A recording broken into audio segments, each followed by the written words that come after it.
కలిసి ఉండి తర్వాత ప్రేమ కలిగి తర్వాత యెహోవాను సేవిస్తూ దేవునికి కృతజ్ఞతాస్తుతులు చెల్లిస్తూ క్రీస్తు కొరకు నువ్వు బ్రతికినప్పుడు తర్వాత నీ ఇంటిలో కుటుంబ ప్రార్థన ఉన్నప్పుడు ఇంటి యజమానుడు దేవుని యందు భయభక్తులు కలిగి ఉన్నప్పుడు కలిగి ఉండే విధానం ఏంటంటే కీర్తనలు 128వ కీర్తన 1 నుంచి 6 వచనాలు చూస్తే యెహోవా యందు భయభక్తులు కలిగి ఆయన త్రోవల యందు నడుచు వారందరూ ధన్యులు.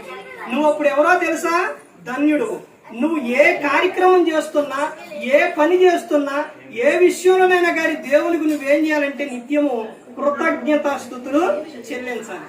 ఇప్పుడు ఈ కార్యక్రమం జరుగుతుంది అనంటే, ఏదైనా ఒక విషయం జరుగుతుంది అనంటే, ఒక మంచి కార్యక్రమం ఏదైనా ఉంది అనంటే అది దేవుడు నిన్ను నడిపిస్తుంది కాబట్టి, దేవుని కాపుదల ఉంది కాబట్టి నువ్వు దేవుణ్ణి మర్చిపోకుండా దేవునికి ఏం చేయాలంటే కృతజ్ఞతాస్తుతులు చెల్లించాలి.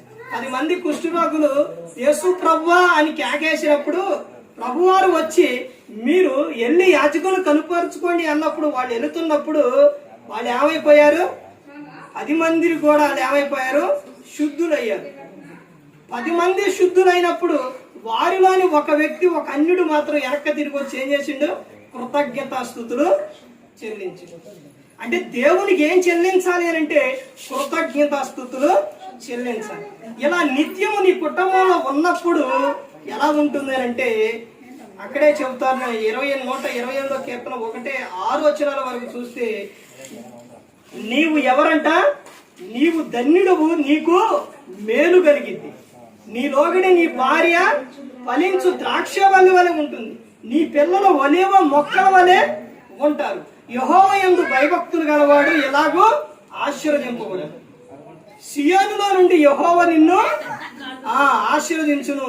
తర్వాత నీ జీవితకాలం అంతా కూడా యెరూషలేములో క్షేమం కలుగుట చూచదు. నీ పిల్లల పిల్లలను నువ్వేం చేస్తావు? చూస్తావు అని చెబుతాను. పిల్లలను చూస్తావు. ఇప్పుడు నువ్వు ఉన్నావు, తర్వాత నీకు పిల్లలు పుట్టారు, వాళ్ళకు వివాహం అయింది, వారికి పిల్లలు పుడతారు. నువ్వు అట్లా చూస్తావు అనమాట. దేవుడు నిన్ను అంతగా ఏం చేస్తారో ఆశీర్వదిస్తాడు. ఆయన యందు భయభక్తులు కలిగి ఉన్నావు. దేవుడు పురుషుణ్ణి స్త్రీని ఎందుకు జతపరుస్తున్నారంటే ఇదిగో ఈ విధంగా కలిగి ఉండటానికి దేవుడు జతపరుస్తున్నారు. మిమ్మల్ని ఆశీర్వదించాలని, మీరు బహుగా ఫలించాలని, మీరు నా యందు ఉండాలని, మీరు నా బిడ్డలు అని దేవుడు జతపరుస్తున్నాడు. కాబట్టి ఆయనలో నిత్యం ఉన్నప్పుడు నీవు నీ కుటుంబం ఏమవుతుంది?